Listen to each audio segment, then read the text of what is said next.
பிரியாணி சுவையில் யாருமே இது வரைக்கும் செய்யாத தக்காளி சாதம் செய்கிறதுக்கு தேவையான பொருட்கள்.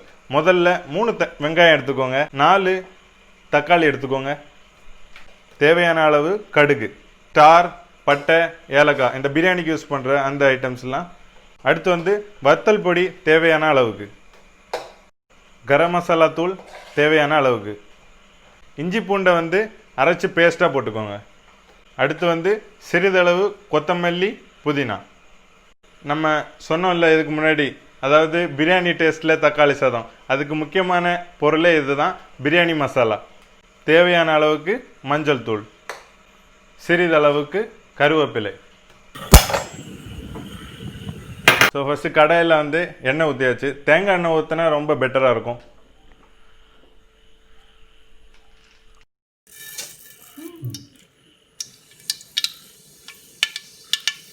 எண்ணெய் சூடாகிட்டு முதல்ல நம்ம வந்து ஸ்டார் அதில் ஆட் பண்ண போகிறோம். அதுக்கப்புறம் பட்டை, கிராம்பு, ஏலக்காய், பிரியாணி இலை. எண்ணெய் கொதிச்சுட்டு காஞ்சதுக்கப்புறம் வந்து வெங்காயம், பச்சை மிளகாயெல்லாம் அதில் வந்து ஆட் பண்ணிக்கிறோம்.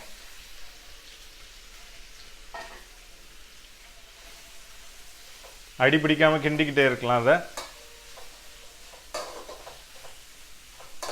வெங்காயம் வதங்குறதுக்கு வந்து நம்ம அதில் கொஞ்சம் சால்ட் ஆட் பண்ணிக்கிறோம். கோல்டன் ப்ரௌன் ஆகுற வரைக்கும் நல்லா வதக்கிட்டே இருங்க.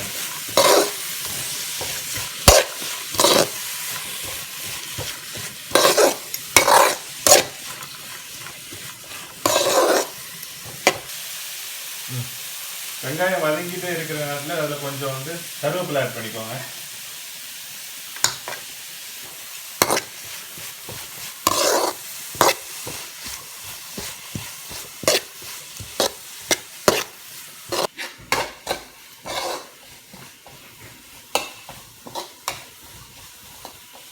இப்போ வதக்கிட்டு கோல்டன் கலர் ஆகிட்டு, இப்போ நம்ம பார்த்தீங்கன்னா அடுத்து வந்து தக்காளி ஆட் பண்ண போகிறோம். அதில் ரெண்டுத்தையும் சேர்த்து நல்லா அப்படியே மிக்ஸ் பண்ணிக்கோங்க. தக்காளி வெங்காயம் வதங்கிட்டே வருது. அது கூட பார்த்தீங்கன்னா நம்ம வந்து இஞ்சி பூண்டு பேஸ்ட் வந்து ஆட் பண்ணிக்கிறோம்.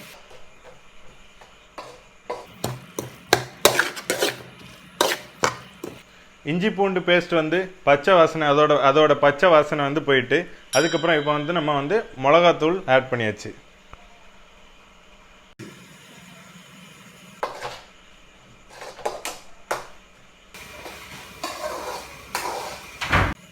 அடுத்தது வந்து கரம் மசாலா தூளை வந்து ஆட் பண்ணி அதை வந்து கிளறி விட்டுக்கோங்க.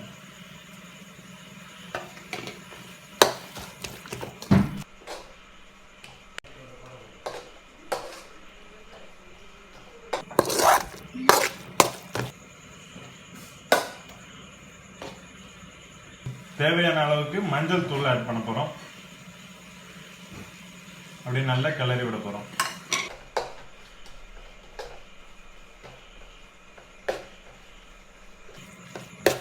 நம்ம டிஷ்ஷோட மெயின் ஹைலைட்டான பிரியாணி மசாலா வந்து தேவையான அளவுக்கு ஆட் பண்ணிக்கோங்க.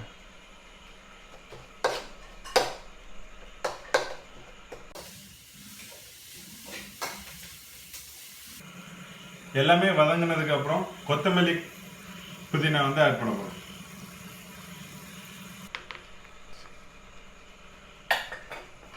நல்லா மிக்ஸ் பண்ணி விட்டுக்கோங்க. மசாலாவோட அப்படியே மிக்ஸ் ஆகட்டும்.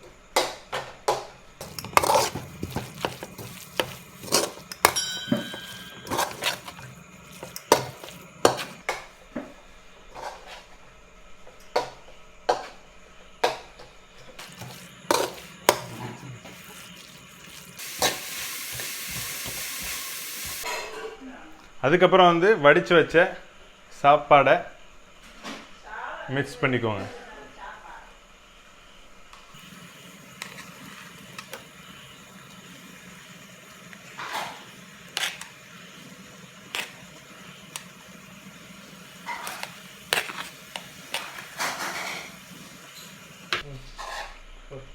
ஏற்கனவே உப்பு ஆட் பண்ணியிருந்தோம்.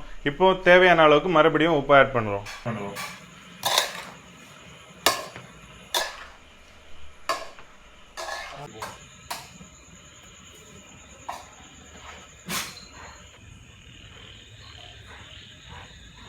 இப்போ பிரியாணி டேஸ்ட்டில் உள்ள தக்காளி சாதம் ரெடி ஆகிட்டு பார்ப்போம் டேஸ்ட் எப்படி இருக்குன்ட்டு.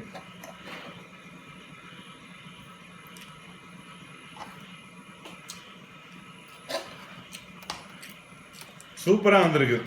இதுக்கு சைட் டிஷ் என்னன்னு பார்த்தீங்கன்னா ஆம்லேட், அதுக்கப்புறம் சம்பல் வச்சு சாப்பிட்டீங்கன்னா வேற லெவலில் இருக்குங்க. பிரியாணி ஸ்டைலில் இருக்குது தக்காளி சாதம்.